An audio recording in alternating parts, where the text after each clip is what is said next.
Hello, everybody.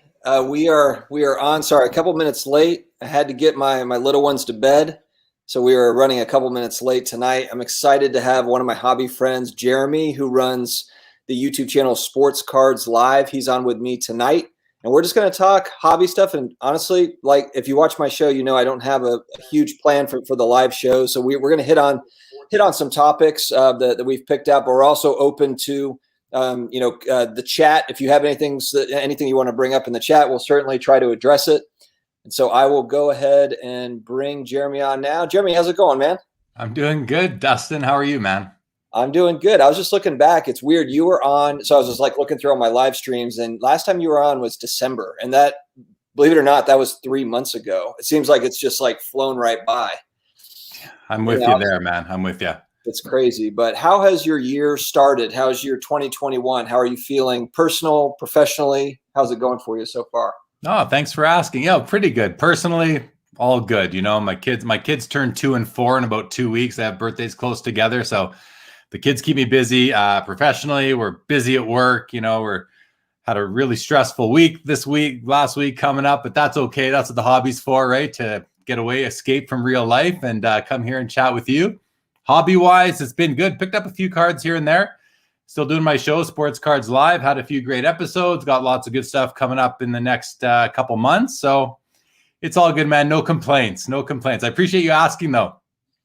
Yeah, you actually blew me away with. I didn't know that you had Patrick Bet David lined up a week ago or 10 days ago or whenever you had him on. But that was cool. When I saw that pop up, I was like, oh man, I gotta watch that one. That's gonna be awesome.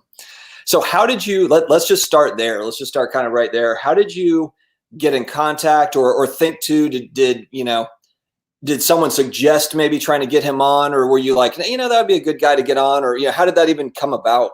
He was the guy that had the 2 Wayne Gretzky rookie cards, the Tops and the O-Pee-Chee PSA 10s.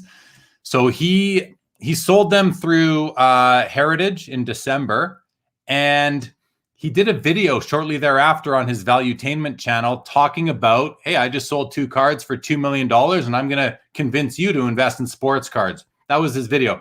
However long it was, 20 minutes. And I watched the whole thing, and at the very end of the auction, or at the very end of the video, he says, and if you want to talk about sports cards, hit me up, sort of thing. So that, okay, there he is asking you to hit him up. So I sent him a message on Twitter. I said, hey, here's who I am. Here's a link to my channel. Been in the hobby 40 years. If you want to talk sports cards, I'd love to have you on. And he didn't respond. So then I wrote back again a couple of days later, and all I said was checking in. And then he responded. Then he said, email here. All these high profile guys, you have to email or get in touch with their assistants, whoever it is. So I did that. And that was in like the 3rd week of December. And it took until mid-February to get him on, but we got him on. And it was a great show. I had a lot of fun. He's such a good dude, such a nice guy. He was just really awesome to have on and to interview. Yeah, I mean, he's so busy. If you think, I mean, just the fact that you got an hour with him. I mean, he runs that Valuetainment show. He owns a massive insurance brokerage with 80 offices or whatever.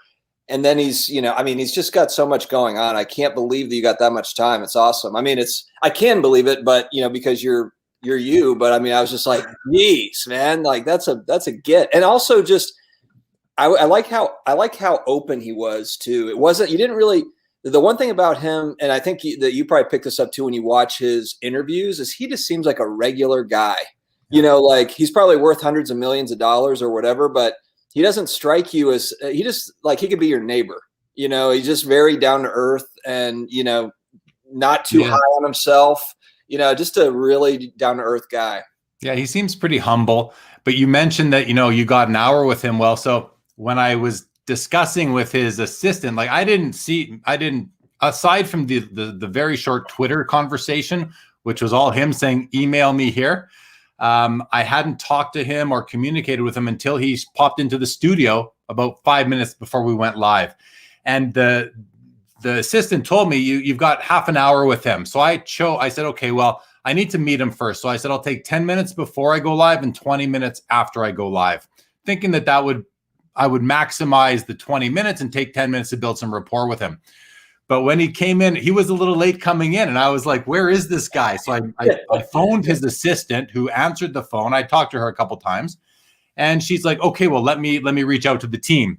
And 2 minutes later, he came into the studio. And as he came in, I said, so listen, I know about you. I've seen you, but here's a bit about me. I'm this, I'm that, just to give him an idea of who he's dealing with.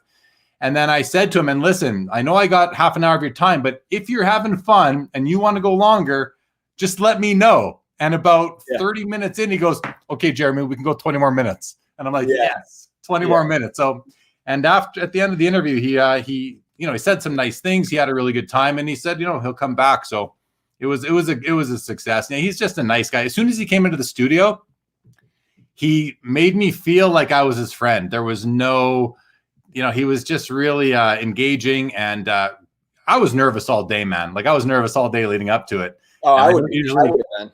Yeah. Was that?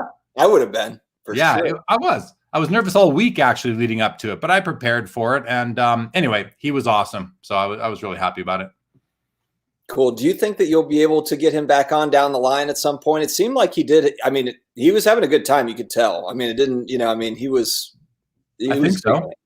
Yeah, that would be able to. I mean, he told me he'd come back on, so I'm gonna hold him to that. As much as I can. Definitely, I'll be reaching out to him again, but not too quick. Maybe in 6-8 months, sort of thing. 4, 6, 8. We'll see. No, absolutely. Have you had any luck with Gary V? No, man. I tried reaching out to Gary V. I don't know, back in July, August, September. I just, I reached out several times. You can tell he never even really read my stuff, and I'm just like, oh, whatever. If I get on his radar somehow, some way, or we tend to rub shoulders one way or another, I'll definitely be glad to have him on. I think eventually I'll get there, but I'm not. I'm not holding my breath or waiting on the edge of my seat to get him. Yeah. Okay. I was just curious if you'd had any breakthroughs on that front. I think that would be a good interview. Just to kind of mix up. And the reason why I would like it too is because it seems like the podcasts that I see him go on are younger guys that are, like 21 that started their podcast, which is awesome. I mean, I think that they're good shows, but I think it would be cool to see him, on with you. You've been doing it for 30 plus years and you were doing it when he got started, kind of when I did too, kind of in that same sort of era. I'd like to see more of that, frankly. I think that would be a good interview. So I think, and I agree. You're right. Like he often speak. Yeah, I agree. Just because of the experience that I have in the hobby, it would be a different discussion than he's had publicly thus far. So one of these days, I'll put out a little bit more effort here to get him on. But again, I'm not holding my breath. I've got guests lined up for the next almost couple months now, and great guests, and so it's going fine. We'll see. I've got episode number 100 is scheduled. It'll be sometime in June. So maybe that's the goal. I just finished 82, so perhaps we'll try to get him for 100. That could be neat. Good stuff. We'll see. All right, let's holler at some of these guys in the chat. Rocco Rosado, ready to roll with the 1-2 punch of Dustin and Jeremy, the hobby heavyweights. Thanks very much, Rocco. I appreciate it. I don't know if I'm a heavyweight, but I appreciate it. Robert Chattel, how's it going? Jeff McCombs, Kenny Pfizer, Marcus, good to see you, buddy. Fix My Lawn, Matt, love that. Actually, let's go straight to his question. He's going straight to Marvel. Why don't we tackle it? It seems like it's kind of it's a topic that's coming up more and more over the last few weeks. It's funny how Marvel went from like not on the radar at all to all of a sudden every content creator in the hobby is talking about, Marvel cards and things that are associated with it. I think it's cool because I do like the Marvel cards. I wasn't buying them to grade or anything like that. I had them as kids. I traded them, those early 90s cards with my buddies. But I bought a set just kind of as it was starting to take off. I'm like, you know what? I'm going to buy. I could still get a complete set of that 90 Impel set for $150. I hope my wife doesn't hear me. I think she's watching in the other room. Babe, sorry. I don't think I told you about that one. But anyway, I picked that up before it kind of went north. And but I just wanted that one. It was in a binder. so it was in like I could just look at it in the binder, perfect. I picked up a set just to be able to go through those because I like that 90 Marvel set. Did you ever have those, or did you sell them? Because you had a shop kind of at that time. Yeah, I had a shop from 91 to 94, but no, I don't recall us ever having the Marvel stuff. As you were saying before, like, everyone's talking about it now, which makes good sense to me because it follows to me along with it's the same sort of genre-ish as Pokemon, right? It's not sports, it's imaginary, it's make-believe. It's, so superheroes, Pokemon, superheroes, whatever. It makes sense that people are like, wait, if Pokemon is all the rage and worth so much money, there has to be something that's more North American based, if you will, that might be the same. It's like Marvel makes a lot of sense. I never collected Marvel cards. I was never a superhero comics guy. I was the kid that read Archie comics. I like those ones. And so it doesn't necessarily interest me so much for myself, but I certainly understand the cultural relevance and the reason why these things will be valuable for a very long time. I don't know which set is which, but when they start talking precious metal gems for Spider-Man and Deadpool, right, and that kind of stuff, and the movies are not going to stop coming out, so it's relevant, just like Star Wars. To me, it's in there with Star Wars. It makes a lot of sense to me that it's going in that direction. Not for me, not something I'm that interested in, but I think it's cool nonetheless. Yeah, I agree. I mean, I like those early 90s sets for the nostalgia. I was a little bit too old for I assume those are later 90s, the metal stuff that I've seen, like, what is it? The PMGs and stuff are, there's a guy, Charles, that watches a show that has on his Instagram, he has like PMG red Spider-Mans and stuff that are really awesome that he's had graded. So I don't know, Matt, about these particular sets you're talking about, the Team Up series or the Wolverine 45. The only card sets I know are kind of those early 90s Marvel sets. And then honestly, and I made a video about it, if you're really into the Marvel cards, and that's the thing, check out the CGC graded comic books. Like the first appearance of Wolverine is Uncanny X-Men 181. That's an expensive book now, but if you're into that, you can get like, first appearance of Sabretooth, first appearance of whoever, and there's different issues for that. Now it's bigger and bulkier than a sports card, so you might need more space. It might not be your thing, but if that is kind of interest, that's kind of the direction that I went. And when I got back into the hobby 3 years ago, I also got into graded comic books kind of at the same time. It's funny because I actually went heavier into graded comic books, and then I circled back to sports cards. I wish I had done the opposite. I wish I had done like more of a focus on sports cards and dabbled a little bit in the comic books. It's worked out fine both ways, but it's just kind of funny how that all works out. Well, it makes good sense to me. We're sports fans. Everybody watching, I'm assuming we're sports fans. I think part of the reason we collect cards is because we want some skin in the game. We're watching these, we have this vested interest, but once your team wins or loses, or your favorite player hits a home run or scores a goal, or, a nice slam, whatever it may be, it's like, it's over. There's nothing else there. Maybe you buy a jersey, you buy a hat, but that's as close to the game as we really get as fans. So sports cards to me puts us in the game more. It gives us skin in the game. We now have something at risk, something at stake. I think that's really cool. So when we talk about superheroes, comic books is the natural way to collect superheroes versus sports, versus cards. For sports, you might collect Sports Illustrated magazine or some basketball, hockey, baseball magazine, something like that. But cards have always been there with sports. Whereas cards have been with, there's been Mickey Mouse cards going back to the 30s, for example, Superman cards in the 40s, but it was more or less the comic books.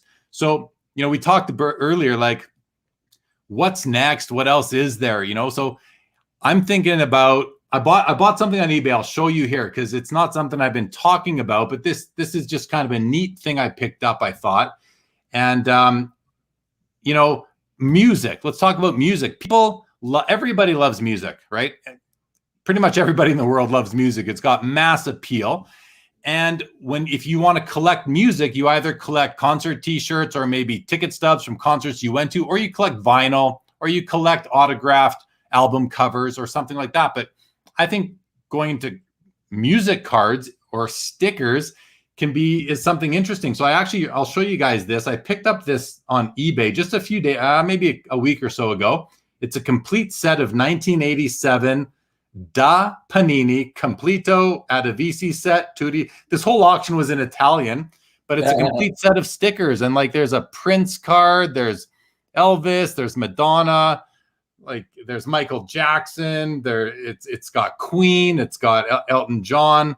It's kind of cool. So, and it was cheap. It was under $100 for the whole set. And I thought, you know what, I'm going to grab it because I can see there being a direction towards that. To me, it's natural, right? If you don't want to collect album covers or concert t-shirts or ticket stubs, maybe cards. So I like to kind of try and be a little bit ahead of the curve if I can be. I missed out on Marvel, but I want to collect things that interest me. And like I said, Marvel just doesn't really interest me.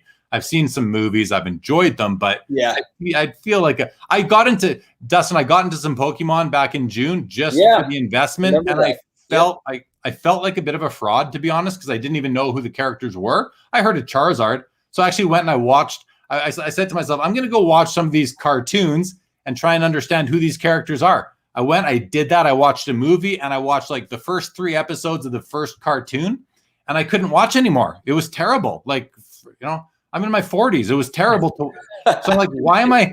I'm like, this is actually for kids. It's really for kids. So I've got some Pokemon cards that I bought, but I have no nostalgia related to them, and I don't know what I'm going to do with them. But I don't love them like I do my sports cards. Yeah, maybe that's a flip into a card that you want or whatever later down the line. Yeah, that's interesting, and I hear you. So what's interesting with you mentioned kind of, you know, people watch sports and then they equate that to the cards, and it gives you another reason to kind of watch certain players and teams. So the game with comic books is trying to figure out who the new villain is or who the new, you know, superhero is that they're going to make a movie or a show about. So like this new show on Disney, WandaVision, you know, on Disney Plus, is like a new Marvel show that's got Vision and it's got Scarlet. I can't remember her name, but anyway, it's got a couple of the Avengers characters that are in it. And there's some sort of, I actually haven't watched any of it yet, but I have a couple of buddies that have told me about it. But they've kind of hinted, hopefully this is not a spoiler alert to anybody, but they've kind of hinted at the villain being Mephisto. So Mephisto is like a big Marvel villain going back to the 60s. And his first appearance is in Silver Surfer number 3 or 4. It's one of those books. But that's what happens. So people will be like, oh, it's going to be this villain Mephisto. So they're all rushing to get first appearance of Mephisto. And that's kind of the game with comic books. So just a little bit different, you know, how it is, but it's all driven a lot of it's driven by the movies and the shows. So yeah, if you think, I mean, it's been hot for really the last 10 years, ever since kind of Iron Man took off in 2008, 2009, that's when the surge started. So you're not getting in early on anything with that. You know, you can buy into it for a kind of long term. Like I've got first appearance of a Black Panther, you know, from 1965 or 66. And, you know, but that's a long-term hold for me, you know, so I didn't get a fantastic deal on it, but, you know, I think that's going to be relevant 30 years down the road or whatever. So I'm holding it. You were saying you said it started with the Iron Man and that. I remember when, and I'm sure some people in the chat will remember, going back to the early 90s when Dick Tracy was all the rage for movies, and whatever company it was at the time put out these Dick Tracy cards, and they were nice looking cards. I have those. I love those cards. So those to me are what kicked it off. Like that, I remember those cards being sort of your comic book style cards, and I think it's cool. Like, you know, I see, you know, Marvel, a huge IP, huge, you know, just a really important cultural phenomenon. I see why there's value there, and I think it's great, and I'm glad that people love it. But for me, I'm going to stick with things that I love, and you know, like everybody, I love, you know, and I'm not trying to hype music here really, because I would actually rather keep it a secret for myself for now, because I don't want to run up costs on me as I expand that interest that I'm developing right now. But to me, you know, that's where I can see there being growth, because there's some cool stuff out there and everybody loves music. You know, you don't have to feel like a fraud buying a music card of somebody that you listen to, right? Whereas if you're getting into Pokemon just because it's investable, or Marvel just because you don't want to miss out on the gold rush, maybe get further ahead of the next thing. No, I agree. Actually, my guest I'm having on, I'm doing a live tomorrow with Steve, with Flipping Steve. You and him are like hobby twins in that way, in as far as that goes, because he's bought a bunch of the music cards. And then also, I think we were talking about like the Sports Illustrated for Kids cards, months ago. He's into a lot of those kind of Zag plays. Well, I think the SI for Kids stuff back in like June or April, May, June of last year, I started buying the Tony Hawk rookie in graded format, and I have 7 copies of it now. 1 9, 1 8, 3 7s, a 6, and a 4. And I was just buying them on eBay because I really felt that they were undervalued, and that based on what we were seeing, that they were going to go up in value. And they have, right? Like a 9 just sold the other day for, I think, $3,000 or $4,000. I got mine for well under $1,000. So wow, that gives me, but the thing about that, Dustin, is that it gives me confidence, and maybe it's false, but anyway, it does. It gives me sort of confidence in my, in kind of picking up on future trends. And so what it taught me to do is just go with my gut, trust my gut. And that's what I'm doing. And with some of this music stuff, I can see a day where you're at a card show and like other, many people have a graded whatever, Elvis Presley, John Lennon, Mick Jagger. I picked up a cool Mick Jagger card a few weeks ago. It's so cool. Like, I love this card. I couldn't stop. I'm going to show you a picture of it just for fun. And, I'll tell you all about it because I just thought it was such a neat thing. Here it is. I'm just going to show you on my phone. So this card, it's from, I think it's from Sweden. No, it's from Denmark. It's a Dutch card, but look at this card. Like, he's holding look at his look on his face, and he's holding a if you can see. Yeah, and he's like holding a cigarette. So young. Yeah.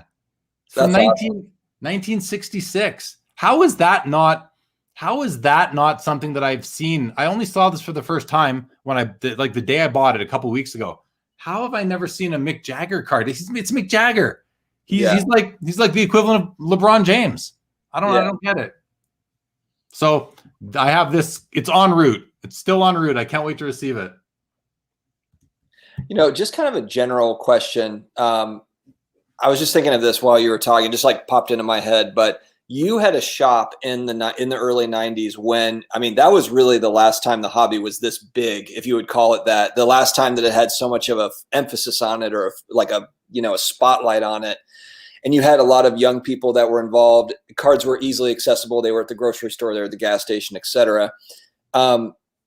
Do you see do you think that we're kind of in that same zone now, or do you think we could get back to more of a mainstream? I guess what I'm saying is even though product is not widely available the way that it was in the early 90s, there's also a lot more access online for young people to get singles and to buy packs online, or to hobby online. Whereas, kids in the early 90s, the only option they would have is to go to a physical store and buy it. There wasn't that online option. Do you think that the hobby is more mainstream now than people think, just because, folks are online? Like, we can't see how many people are online doing this. Yeah, we can't see that part. Whereas, I sort of do. I don't think it's as mainstream as it was in the early 90s, because in the early 90s, literally everybody was collecting sports cards. Every man pretty much was collecting sports cards. Every boy and man was. I remember in my shop, we'd have fathers and sons come in, and the fathers would be looking over the son's shoulder to make sure that they were, that they were buying the right things and the condition was good. I had old men coming in, filling up binder pages of the same rookie, trying to load up. Nowadays, I think it's a bit of a different mainstream sort of penetration right now, but I think it's going to go more mainstream. I don't see a reason why every sports fan in North America doesn't collect cards, because pretty much every sports fan in North America, I know it's not complete, but let me just use that language. Every sports fan in North America has a jersey or has bought a baseball cap of their favorite team. Who hasn't had some piece of, memorabilia, not game worn, but something to do with their team, some piece of swag.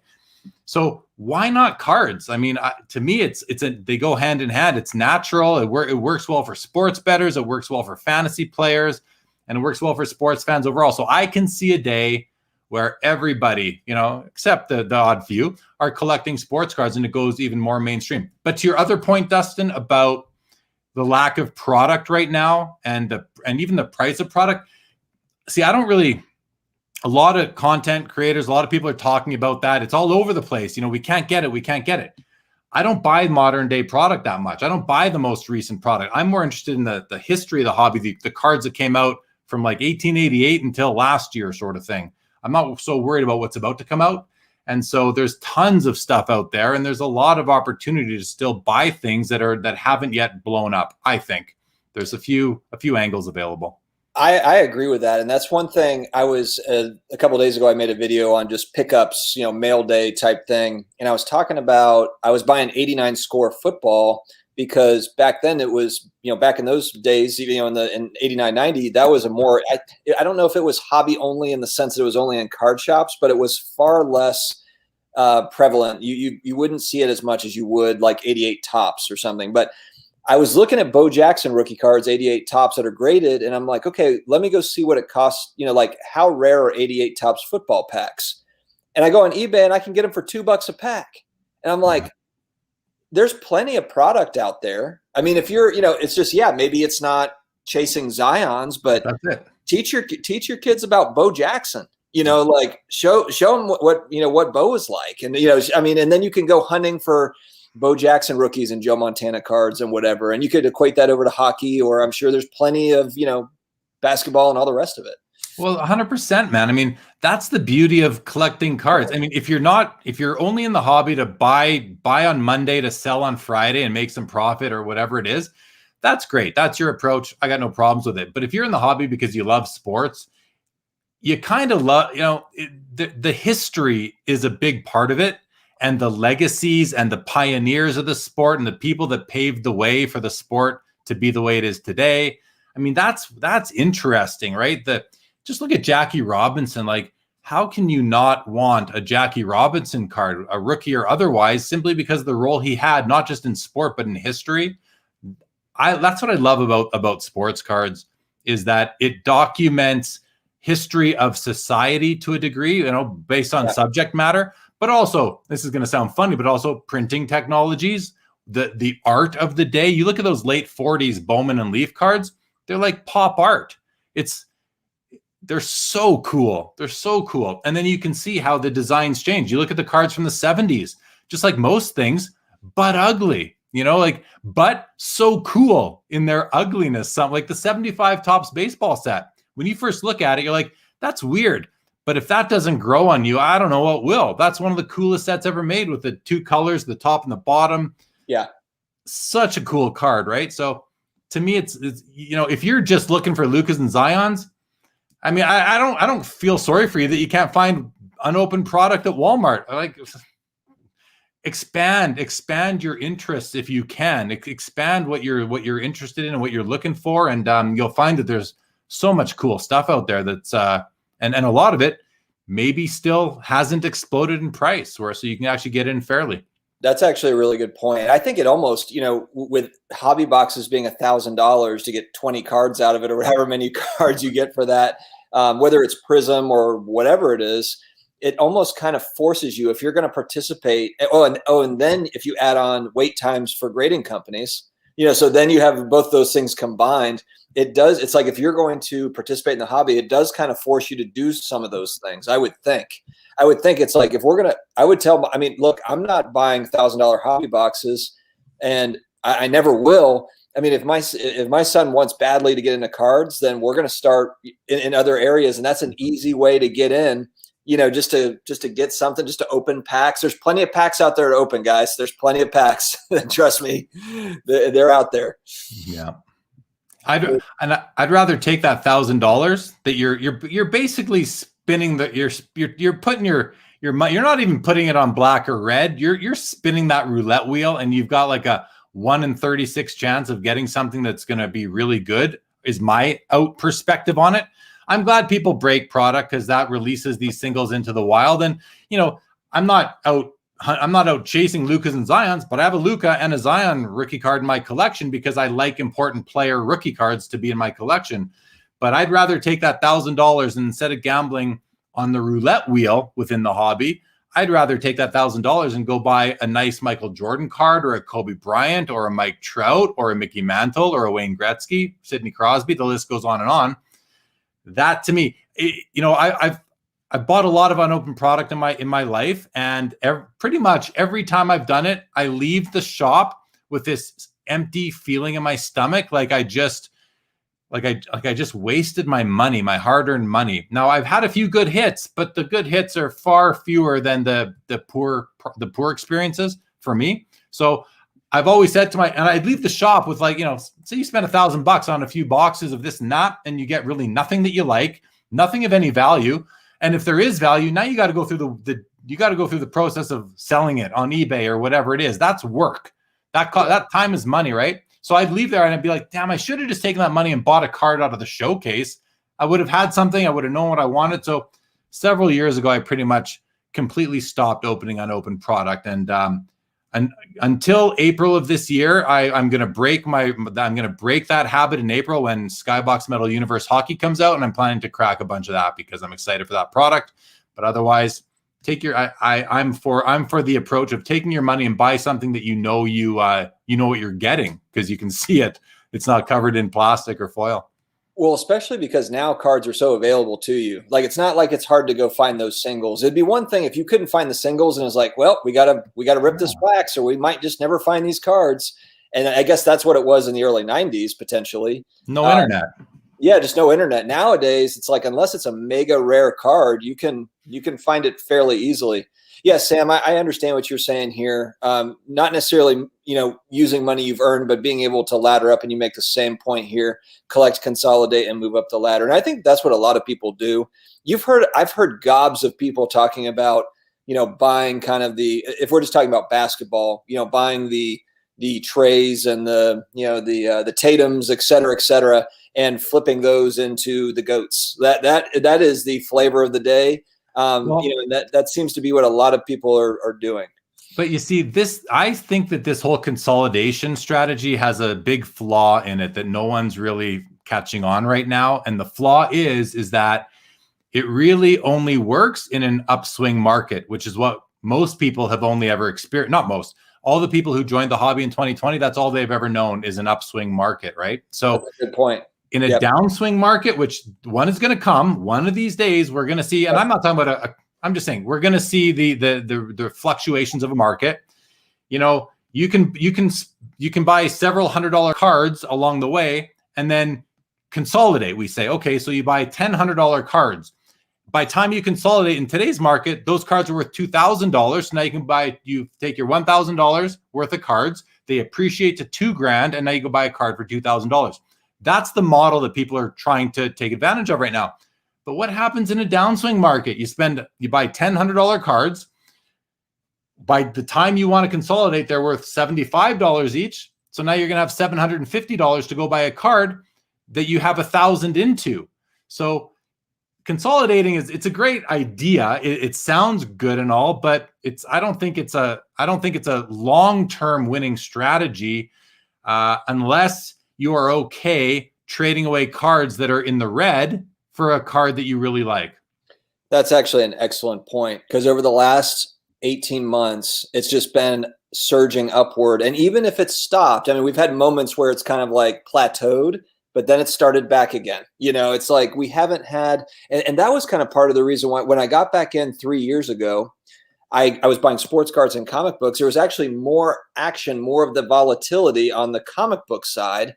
And on sports cards, like I came in, I bought like the Jim Brown rookie card. I bought the Joe Montana rookie. I got an 87 Fleer Jordan.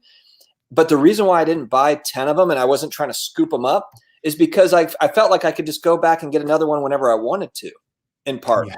And now that's all changed now. And that's what's kind of, we've got this snowball where everybody, it's the FOMO thing, but it's become reality just because we don't remember a time. 18 months ago seems like forever now. We don't remember a time where it was just kind of a steady climb, and now it's just like, wait, I might never be able to afford this card again, which in reality, there probably will be a dip at some point.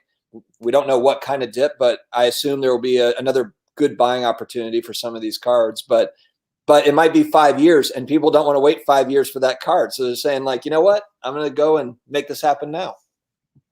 Yeah. Like, I always looked at buying cards as a form of saving. I never intended my cards to go up in value as much as they have. I always thought, they'll go up maybe 5-10% a year, every 2 years even. But by parking money in cards, I really felt that it was a way to save instead of spending the money at the bar or wherever. Put it in cards. And then if I need to sell cards to fund my life, I can do that down the road in 1, 5, 10, 20 years. Right.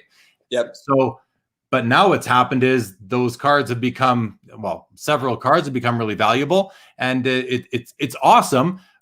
But back to the consolidating sort of approach, which, has taken the hobby, the hobby on social media by storm, but like, again, why would you buy 10 cards at $100 each? Why wouldn't you just put your money away, save it, put it in a drawer, and wait for the $1,000 card that you want? Why do you have to consolidate?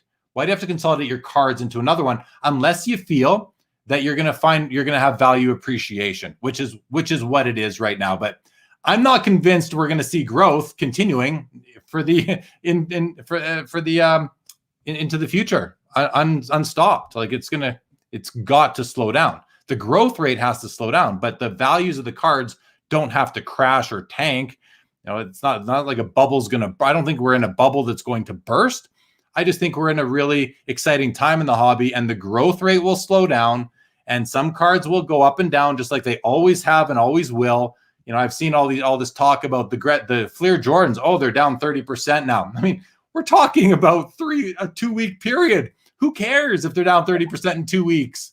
Give it another year or 2 years. Like, slow down, people. The hobby isn't going to be gone in a month. It's going to last for a very long time. No matter what happens to the values, the hobby will not go anywhere as long as sports exist. I want to ask you actually about something, because you were there for it, and I've heard you talk about it on your channel. But in 2016, there was a little pop for vintage cards, and it wasn't 18 months. I don't know, maybe 6 months or something, maybe a 3 to 6 month span. And I wasn't back in the hobby at that point, so I wasn't aware of it, but I've seen it on the graphs and everything. I've kind of seen where, it happened. And actually what's funny is on some of the historical data, some of those vintage cards went for more in 16 than they did in 2020, which people kind of look at 2020 like, whoa, that's like the big boom where prices were at all-time highs. There are some cards that sold for more in 16 than in 20. What do you think happened there? Do you think that was just kind of or do you have any sort of theories on that burst? I do. So first, for context, I'm a Hall of Fame rookie collector. That's kind of been my lifelong, one of the common threads in my collecting career. So in 2016, I remember buying a bunch of Hall of Fame baseball rookie cards over a period of like 2 months, and they were going up in value. And I was like, and I'm willing to admit that I suffer from FOMO. Just like I think most of us do. Maybe not everyone wants to admit it. I'll admit it. I suffer from FOMO. So I see all these cards going up in value. It's like, man, I better get them before they're out of reach. So I bought a bunch. Some that come to mind, a Nolan Ryan rookie, Dennis Eckersley rookie, Carlton Fisk, like a whole bunch of, it was mostly baseball.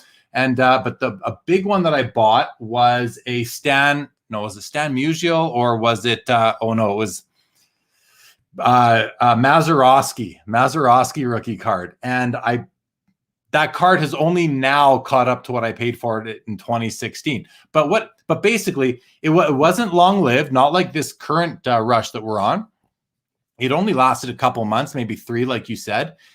And in hindsight, looking back on it, I do believe that it was market manipulation. I do believe there were some groups of people that were trying to run up the market, and they were successful at it. But as soon as they were done, it went down. Like it went back to normal. It didn't crash. The bubble didn't burst. There was no bubble. This was more of a big blip, but that's what that happened. So the reason why I don't think we're experiencing that sort of thing now is because there's just no way that a single group of people working together could make the market do what it's done, because those people would need to be buying anything and everything right now. When I say anything and everything, I'm not talking about jersey cards numbered to 200 from 2014. We're not talking about that. We're talking about important cards, rookie cards, and that sort of thing. So I think that in 2016 it was more market manipulation. I think in 2020 and 2021 it's influencers that are causing a lot of the rush to the hobby. And let's face it, the hobby's awesome. Who doesn't want to be in the hobby? Who doesn't like, if you're you or me, Dustin, or you're in the chat right now, you love cards. So yeah, it just makes sense that the hobby is blowing up because cards are awesome. Well, it's funny when we talk about market manipulation, really a lot of it is it's just big money, that's consolidated into maybe a group or maybe a few groups that is buying, and so it spikes pricing. It almost feels like with the wealthy now, it's kind of mainstream. It's like mainstream. There's so many big time investors. There's so many big fish that are playing in this market, and maybe that's what is part of what kind of keeps it going to a certain extent, because I'm not laddering up to a Michael Jordan PSA 10 anytime soon, but it's so and like you said, with all the social media influence and everything, and just kind of spreading like wildfire, it just seems like there's so much big money. It's not like it's consolidated into a couple of groups. It's like all the groups, all the big money groups have heard about it or in on it. Which is kind of what I was saying, that it's not this concerted effort where 5 guys got on the phone and said, okay, let's run up vintage baseball this month and see what happens. Right. It might have happened. Hey, let's, people could have said, hey, there's all these MJ 1986 Fleer PSA 10s that are going to be available. Let's do a run up on them. I could see that had happened. Sure, why not? Especially with people who have billion-dollar friends. Possible. But at the end of the day, those cards get paid for. It doesn't really matter to me. I mean, if the Michael Jordan card comes down in value and I own one, like, I wasn't going to sell it for, if I don't own a PSA 10, but if I did, I wasn't selling it for 40 grand a year ago. I'm not selling it for 700 grand today or last week. And I'm not selling it for 550 today because I didn't buy it to flip it in 2021. Now, I mean, maybe I would pay off my house and everything. Who knows? Yeah. Right. But that's a big card to talk about. But, at the end of the day, I saw a comment. I think it's this. Someone made a comment about, collectors don't buy their cards to sell them. I see it, Mosaic Mind. Collectors want to keep, investors ultimately want to sell. Ultimately, which does one want more, the card or the money? So for me, it's the card. Like, I've got some cards that have gone up big time in value, like, from $8,000 to $80,000. I'm not interested in selling that card. My wife is always like, are you going to sell it? I'm like, no, are you crazy? Why would I sell it? I'm not selling it. Like, it's not like I don't earn enough money to pay for my monthly bills. I do. So I'm not selling the card. And it's also a foundational investment piece that will last a long time and a cornerstone of my collection. So I just got this image of you like scanning eBay and saying like, that looks a lot like my Jordan rookie, like, oh, like your wife threw it up without you knowing it. I could see my wife doing that. She's sneaky. I'm saying that because she's watching. Like, I'm watching my stuff back there. I can sleep with one eye open. Right, exactly. Funny. All right, let's go to the comments. Any questions here, guys? Let me scan through and see if I can find anything here.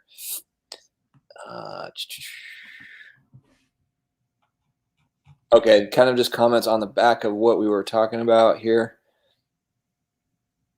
Thank you, Marlo DeCat. I'm throwing you up here just because your name is Marlo DeCat, and it's a pretty cool profile picture. I don't know how you found it or made it or whatever, but I'm digging it.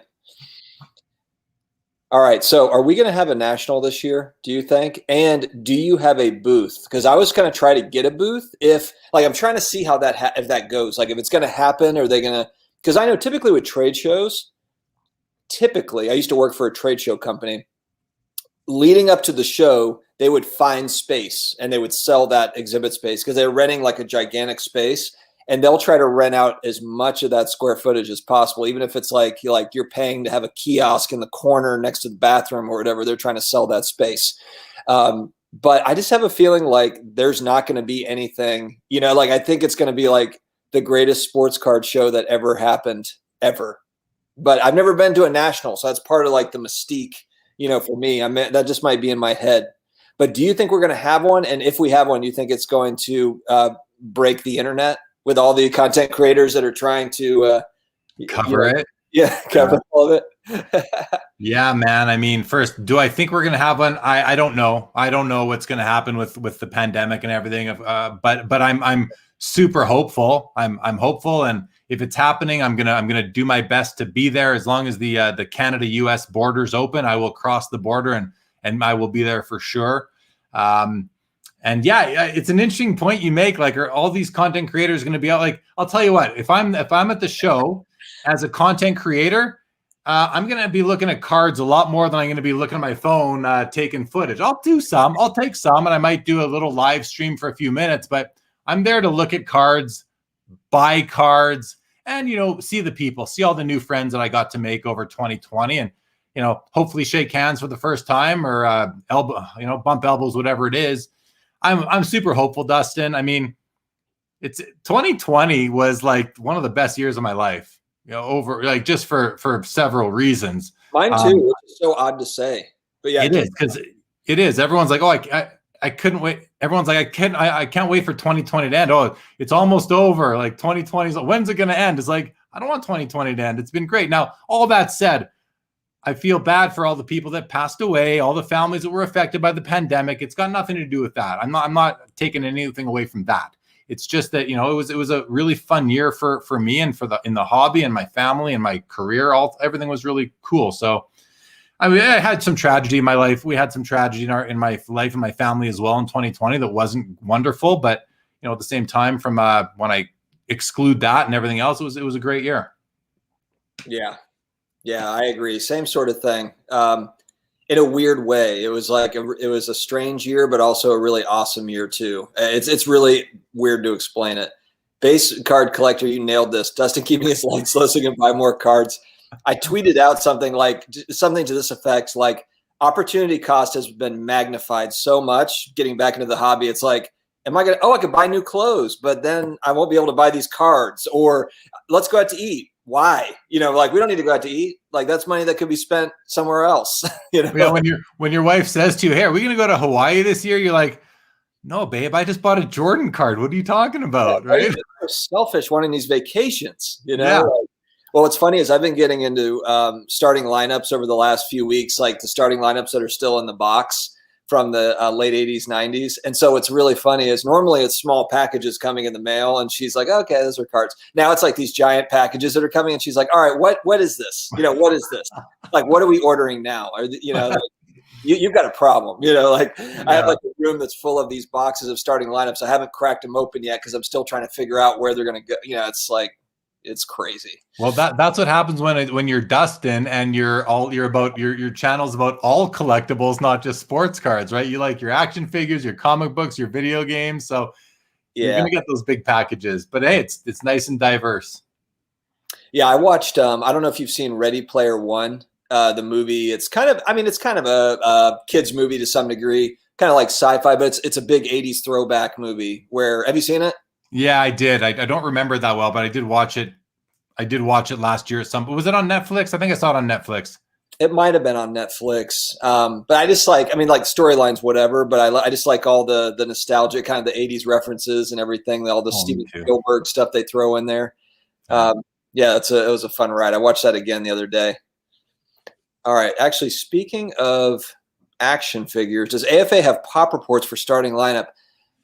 I was trying to figure out, one of them does not have pop reports. It's either WADA for video games or AFA for action figures. I think it's WADA for video games does not have pop reports, which is kind of a little bit of a downer for that, because the issue with graded video games is, and there's another great channel. I'm actually going to reach out to him, see if I can get him on as well. Reserved Investments is the name. It's Sean at Reserved Investments. And he's really, really knowledgeable on collectibles in general, but he's also very reserved and kind of, he's very anti-hype channel, but puts out really, really good content. But he's very knowledgeable. He's been in collectibles and antiques for 30 years or something, and he writes for a couple of the publications. But anyway, he was talking about that, how he's got friends that have basically got cases of these like games or whatever from, you know, the 90s, and they're breaking them open now, getting them graded. And the problem is if you don't have that pop report, then you just don't, if you don't know supply, you're extremely vulnerable. I talk about that on the channel, and it's so true. But, you know, it's when you don't have that pop report, it's, you know, it's a little scary, especially when people are dropping a couple $1,000s, you know, for a, you know, Street Fighter video game from 1995. It might not be as rare as you think. That's the thing that, you know, is a little scary with it. So anyway, off on a little bit of a tangent there. Marcus, I compete with my wife to see if I can get more bubble mailers over her Amazon packages every month. I think that I'm winning. I know that's one selling point I make to my wife is I reuse all the bubble wrap and all the shipping material that's sent to me. So we're actually saving money. You know, I'm selling her on that. It's not working, but yeah. No, she's actually. Meanwhile, you're telling her to take cold showers to save on your gas bill, so you can spend more money on cards. Yeah, who touched the thermostat? Who is messing with it? Like, no, she's actually really good. I'm joking because I know she actually might have gone to sleep now, but she was watching this one, so I'm digging at her a little bit because I know she's watching. All right, Shaq card values will also continue to increase and explode with a Kobe documentary coming out. Thank me later. So is there definitely a Kobe documentary coming out? Because I haven't really been paying attention to it, but I haven't seen anything more online about it. Like, ooh, this is coming out in the summer or anything. Is that a done deal or is that speculation? That's what I've heard. I do, and I'm someone who does have a little bit of a Shaq. I bought a Shaq card last night, actually. Again, it speaks to where I think there's some opportunity still in the hobby, and I'll share my angle on this. Sorry to kind of go off on a tangent here, but just Shaq, took me off on Shaq. So you know, in basketball, Michael Jordan cards seem to like kind of steer the ship, if you will, and of course, you know, LeBron James and Kobe, and of course the new guys. But I'm noticing like a lot of these awesome 90s inserts that Michael Jordan is on that have gone from, you know, if a card was worth $500 a year ago, that same card is now worth $5,000 to $10,000 today. So most of us are priced out of a lot of those cards. Yeah. So for me, I do have a nice little Michael Jordan collection, but I also like Shaquille O'Neal. He's like the guy I remember almost the most from the 90s. And so what I did last night is I bought a card that if it was a Michael Jordan card, I don't know what it would cost, but well into the 5 figures, halfway to 6 figures probably. And it's like, well, I'm not going to buy that card of Michael Jordan. I'm not going to buy a Michael Jordan card for 30, 40 grand right now, but I can buy a Shaquille O'Neal from that same set for a lot less. So I'll show you the picture. I picked up this card last night. It's the Golden Touch. It's the original Golden Touch. Now, if this was Jordan, I think it'd be like 50 grand probably, maybe 20, whatever it is. A lot more. I got this for under $1,000. It's a PSA 9. And I think it's an awesome card. And and it'll go in really nicely with some of my other Shaquille O'Neal cards that might be die cut and that. So my point is that if one of the approaches I think that for people who are looking for some opportunities is look at the cards that are selling for monster dollars of bigger players and maybe find a secondary player that you really like that might have room to grow. And Shaq, like Jeff says, Shaq is that guy. So I've been kind of buying up Shaq cards for a couple of years now, but I'm still doing it. That was last night. So that's cool. I know it's weird, and I don't know, you know, getting back to the hobby, I didn't realize all the different 90s inserts for a lot of these guys because I collected kind of more in that early 90s. You know, I was buying like the Fleer Ultra Shaq, you know, trying to pull those Fleer Ultra Shaq rookies. I still have a couple of them. It's a great card. It was just printed like crazy, but I didn't like it just feels like there's kind of more of a focus on those 90s inserts than there are just a regular base or even the rookie cards. You know, I mean, outside Topps Gold, you know, maybe, but I mean, and then Beam Team rookie card for Shaq and a PSA 10. But I mean, you know, there's just not a lot of those, you know, it's like the world of inserts in the 90s. And that's not something that it's like that was after me, you know, a few years after me. So that's a really interesting part of the hobby that I've kind of had to learn a little bit. And it's super interesting. And there's so many cool cards that they came out with in those years at mostly at Fleer and Skybox. And Topps, you know, did some cool stuff too. They're awesome. And I find when I look for, so I have saved searches on my eBay for Jordan and Kobe and Shaq. And, I added Kobe. He's the most recent one that I've added to my saved searches. And in doing so, I've discovered a whole bunch of new insert sets that I never saw before because Shaq and Jordan don't have cards in them. And it's kind of neat. I find I'm always kind of discovering a new insert set. And a lot of them are just really nice to look at. They've got great aesthetics, and there's some of them the rarity is a lot more so than, your typical base card, of course, and some other well-known inserts, if you will. So it's fun. It's like when I hear about the complaints that I go to Walmart, I can't get a blaster of Prism. I'm like, God, that's what you're worried about? A blaster of Prism? Do you know that's 1/1,000,000th of the whole hobby? Like, there's so many things to get into. But if you're so hung up on Zion and Luka and Trey, and fine, but eventually you're going to get bored and you're going to want to widen your range, I think. And another thing, Dustin, is that, we've had so many new people come in because cards are hot and because influencers are talking about them. But a lot of these people, once COVID is over, a lot will leave, but a lot will stay because if you have that collecting gene, like you and I do, you don't go anywhere. You just discovered it later in life than some others of us did. So anyway, just some random thoughts. The other thing too is that I think, I've heard a lot of like, oh, well, once people can travel again and go and do all that, then everything stops for this. And I was already doing this before 2020. I think it was already coming. That wave of kind of the nostalgia, that age group was already coming to this. And maybe it magnified it a little bit, just being at home. And actually that was more of me starting the YouTube channel, I guess would be, 2020 and everything we were going through, that kind of prompted it or kind of pushed that forward. But getting back into the hobby wasn't an effect of it, So I don't think that once people can travel again, the whole train stops. I don't either. Alex, global sports card investor. Hey there, guys. What advice would you give to people that are looking to make investing, collecting a full-time gig? I guess, and Jeremy, I want your opinion on this because you've owned a card shop. You've owned a business in this space previously, and there are a lot of startups that have popped up all over the place offering different services and different things. Do you think that now is a good time, regardless of whether it's a card shop or any sort of business that's related to the hobby? Is it a good time to get in, or is it kind of, have we already kind of hit kind of, max, to maybe it's not a great time? Do you have any sort of opinion on it? And if you don't, that's fine. I'm just throwing this out. Yeah. I mean, I can tell you if you're getting in. So this question actually is looking at getting into investing, collecting as a full-time gig. That's different than obviously opening up a store. Sure. Or some other business, some other maybe tertiary type of business that the hobby could use. If I was going to do a store, I'll tell you, I would have much rather opened it in the past at some point, because now it's just tough to get allocations. And of course, if you got in back then, you would have experienced a lot of the benefits of the last year and a half. So to get into it now full time, I mean, people are doing it and they're successful. You look at Sasha T; he's out there hustling and documenting and doing these big deals. He took $15,000 and turned it into whatever his collection's worth now, probably several $100,000.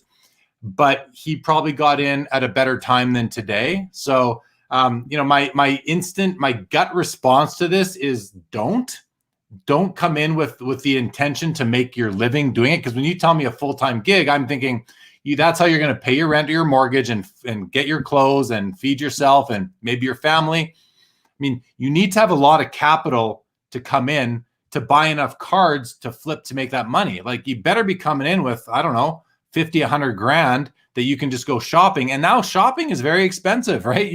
Unless you stumble into some really good deals. So I don't know that I would look at investing and collecting as a full-time gig. I definitely think it's a wonderful side hustle, but I wouldn't count on it to pay the bills. And we're at a high point right now. So it's riskier now than it was a year ago. And then it was 2 years before that, right? Just because the values are high. I'm very optimistic about the hobby. I'm bullish on the hobby. I'm not selling any of my cards, any of my personal collection cards that have increased in value. But I'm also, I'm cautiously optimistic, but I recognize that that my collection is probably going to go down in value at some point over the next couple of years.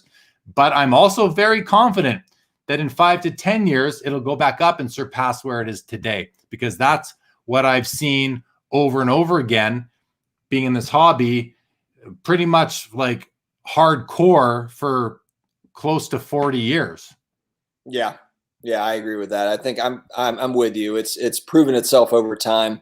And also I think too, Alex, you have to think it's fun right now because it's a hobby, but when you're counting on it to pay your bills, then it might be more stressful. You know, it might become more of it might not be as fun, frankly, because you're trying to figure out like, oh no, now I really have to move these cards. And if you're kind of collecting and investing, you're kind of fighting those two sides of, I really want to keep this card, but I also need to pay the bills, you know? So Yeah.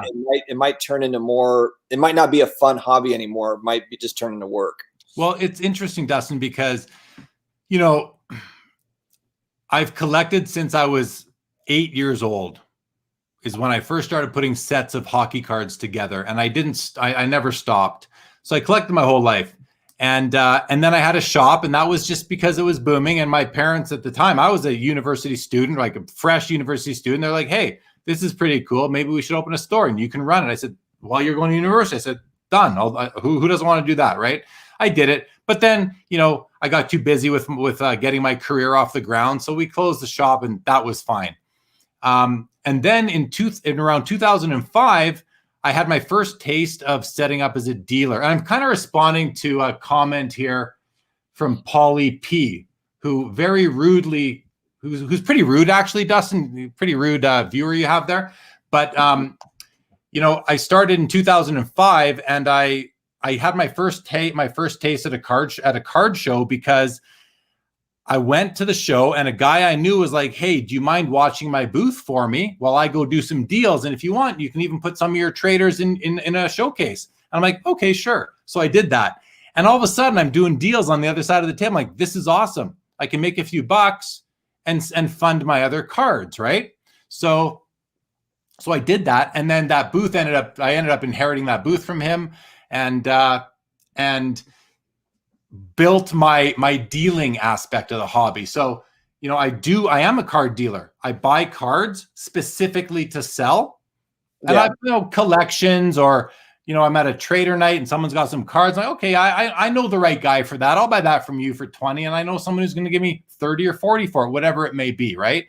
So you speak, and we talked about this before, and your video earlier today was about collecting, investing, that whole thing. Right. And, you know, so to me, you can do both. You don't have I'm not just a collector. I've never said that. I don't claim to just be a collector. I've been a card dealer, you know, taking my card shop out of it because I was a kid and it wasn't that big of a deal. But in my adult life, I've been a card dealer for 16 years now, I'd say.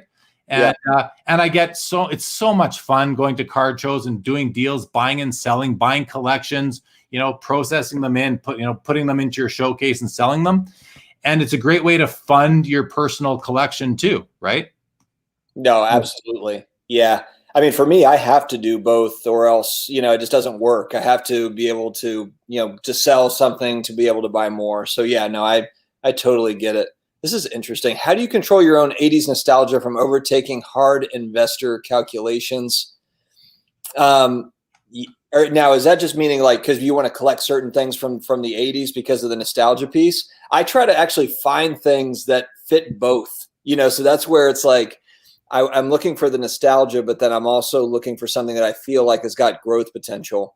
And kind of what Jeremy was saying earlier, as far as we're in an up market right now, so it's fairly, you know, I don't want to say easy, but it's easier to be able to kind of see where some things are going. Like, for example, I bought 89 score PSA 9s football because the PSA 10s have kind of gone bonkers, but the 9s haven't really caught up yet. So I believe that there's an opportunity for them to go up.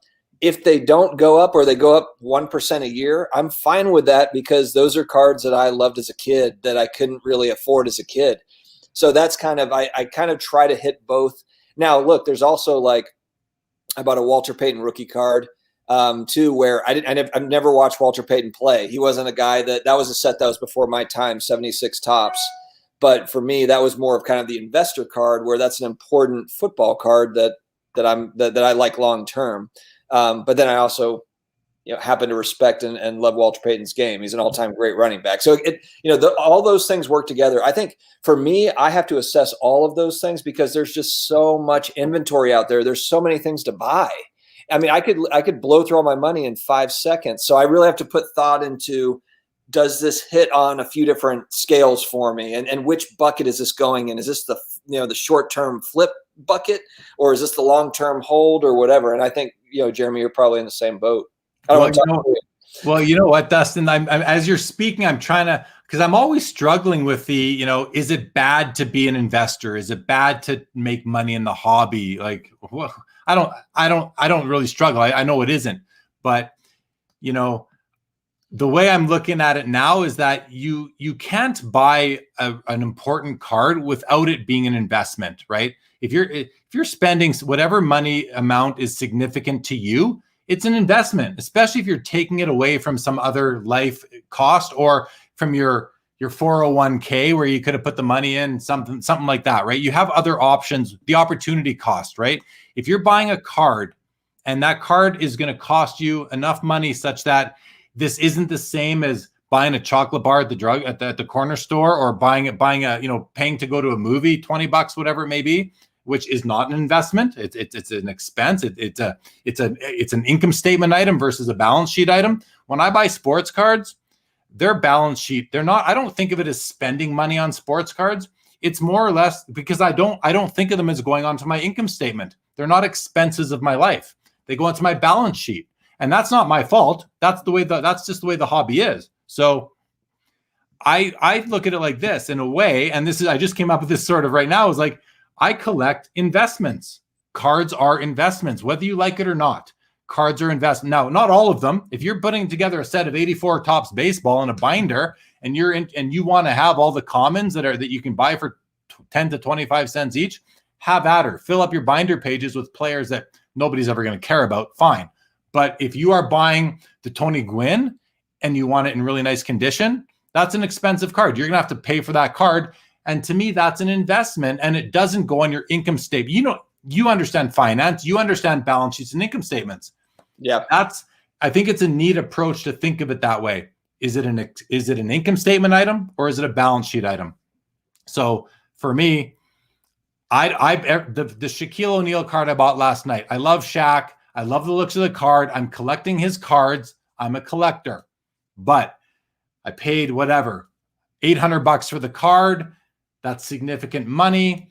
I'm not going to put it on my income statement. It's going on my balance sheet towards my net worth because I can get money. It's liquid. I can move it for other money. I'm not, you can't sell the movie ticket you just saw. You can't sell the chocolate bar you just ate, but you can sell the sports card you just bought. So it's more of it's an asset. Assets live on the balance sheet. Expenses live on the income statement. So have that sort of frame of reference when you're going into buying cards, and buy cards, that should end up on your balance sheet. But for me, Dustin, I'm sorry, I'm rambling here. I also I do buy cards that go on my income statement. I like certain sets that are never going to be worth what I paid for them, but I collect them because I love them.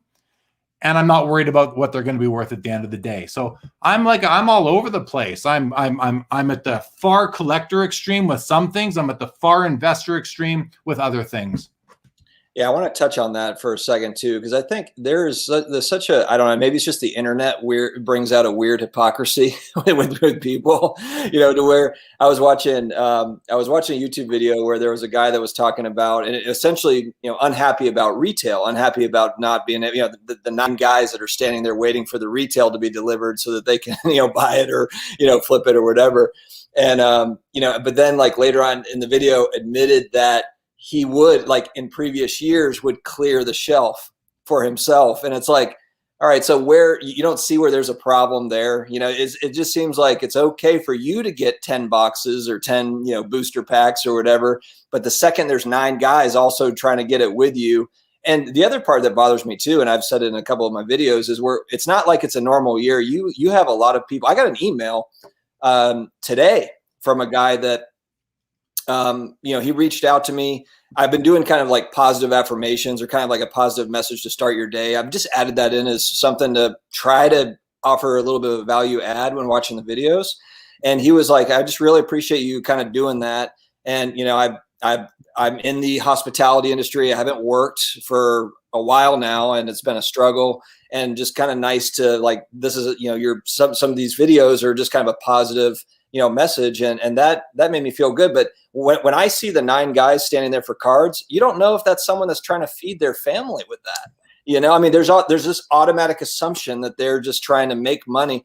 I think that there's a weird problem with some people, or just anyone that's flipping to make to make money. It's just the way that markets work. It's just the way that economies work. Capitalism, working. Now, whether you like it or not or whatever, that's where we are. But it allows for all of us to, to have a great life, and it's like, when there's just an assumption that someone is there to take advantage, and I always just think, I try to anyway. I'm not saying, look, if you were really wanting that prison box, I get that. And I get the frustration, but it's gotten to the point where you see it too much, like on message boards. And it's like, you know what, just, we're in a really kind of a weird space right now where there's a lot of people that aren't working in the US, and, they might just really badly need to flip that, and look, or maybe they don't, but give people the benefit of the doubt for once, instead of, it's just, there's kind of that cynic or the skepticism that's just, it's poisonous when you just hear it all the time.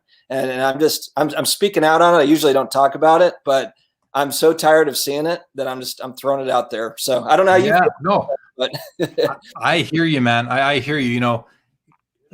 I'm okay with some of that stuff. What I don't like, or what I who I won't miss when they go away, are the people that go line up at Walmart, clear off the shelves, and then go sell them outside Walmart to people who didn't get there in time. Kind of like when Dwight Schrute bought all those dolls on The Office, with that doll with the unicorn doll, and sold them for like way more money just to capitalize, just to make the profit. If that's your side hustle, I would say find a better side hustle in the hobby, maybe. But hey, at the end of the day, it's within the rules. You're not breaking any laws. It's capitalism at its finest, and that's it. I mean, again, I don't have a horse in that race. I don't go to Walmart to buy unopened product. It just, I really never have. I don't plan to start. It's just not how I approach the hobby. I like to let other people take those risks, and then I'll buy cards from the people who buy into breaks, because they need money to buy into the next break. So you can buy cards for 10 cents on the dollar from those guys a lot of the time. Yeah, that's wild. Interesting. All right. We are going to wrap up here pretty soon. That's actually a good point, Robert. I don't go to Walmart, period. I haven't been to Walmart in a while. I agree with you. I haven't been to a Walmart in a little bit. We're going to go ahead and wrap up. So if you have any other questions for Jeremy, throw them into the chat. His channel, if you have not been there yet, is Sportscards Live. He does a bunch of awesome interviews. But the thing I love about Jeremy's channel is you can go back through the archive, and he has kind of the who's who of the hobby, in there. Brian Gray is a guy that you've had on a few times. What is he, the CEO of Leaf? CEO of Leaf, yeah. He's got awesome energy. He's been in the hobby for decades, and he also has some really good takes too on just a lot of things going on. He's had Jim Beckett on the show. I mean, he had what's his first name? Patrick Bet-David, just recently. So definitely check out his channel for those interviews. There's a lot of great nuggets in there. Yeah, I can just let you know, Dustin. I go live Saturdays at 10 o'clock Eastern. My this coming Saturday's guest is currently, I'm up in the air still, but the week after I got Brian Gray, Leaf CEO. The week after that is Paul Lesko, who's like the hobby's resident legal analyst. So he's got some updates. The week after that, I got Tyler Nethercott, who is the data guy at Sports Card Investor and Market Movers. That'll be interesting. Week after that is Billy Celio. He builds products at Upper Deck.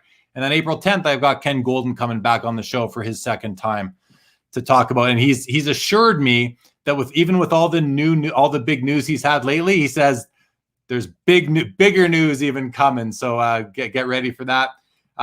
Someone asked me where I'm from. Oh, Greg Novus. Yeah, I'm in Calgary, Greg. I am Canadian. Yeah. Yeah, Ken Golden, the ultimate marketer. I mean, I guess that's his job, but man, he does that. He does it well. And good for him for getting I guess he's got some money. He's got some cash flowing to, I guess, get, and I'll be honest, I haven't bought anything through Golden Auction. So I guess there was talk about improving the site, improving the processing and all that. So that's exciting to hear about. Thank you to Nick for that comment. Appreciate that. Yep, absolutely. I think Marlo asked my most iconic 90s insert is the jambalaya. The jambalaya is the most, I think that's a definitive answer there, even though it's subjective, of course, but it's almost as objective as you can get on a subjective question within the hobby. But I just love the creativity on my show. I just had on Saturday night, I had on Mike Phillips, who's the executive VP of sales and marketing at Upper Deck, but he came from Fleer. He was a product development guy at Fleer from 95 till 2000. So he oversaw the EX brand and some of the Skybox stuff. So EX was his creation, and he talked a lot about kind of what went into a lot of those original designs. And that was really neat, because I know that he headed up that department at Fleer during those years. And then he went to Upper Deck, and now we've seen, and then at Upper Deck, they purchased the Fleer brand. So he's able to use some of those old designs that he was sort of in charge of in the 90s at Fleer over now at Upper Deck, which is super cool. And a really good guy. That was a great show this past Saturday. If anyone wants to go check it out, I'd encourage you to do so. He was a great guest. All right. Awesome. BJ Sal, it is Sportscards Live is Jeremy's channel. Sportscards Live. Check it's got a neon sign looking thing. And always, hey, and Dustin, I want to thank you for before we do wrap on, thanks for having me. I mean, we're pals. We chat all the time, but I do want to thank you for having me on. And it's always fun. I look forward to it all day. Like I said, I had a stressful day at work. But I knew I had time with you and do a live stream. It's always so much fun. So I thank you for that. And thank you for bringing more attention to my channel as well. I do appreciate that. Oh, absolutely. I know I'm in the same boat. I've got, kids yelling at me throughout the day, work's going bonkers. And it's like, all right, everyone go to sleep so I can just hobby for a little bit. All right, guys, thank you very much for joining. Appreciate it. I will be on tomorrow night again. It's back-to-back Tuesday night with Flipping Steve. I'll be back on at 9 p.m. Eastern. We're going to keep this thing going. Won't have any more lives throughout the rest of the week. I've got to kind of gather myself, get the energy back, try to get some sleep. But I'll be back next week, I'm sure. All right, guys, have a good night. And thanks, everybody. Thank you. Guys.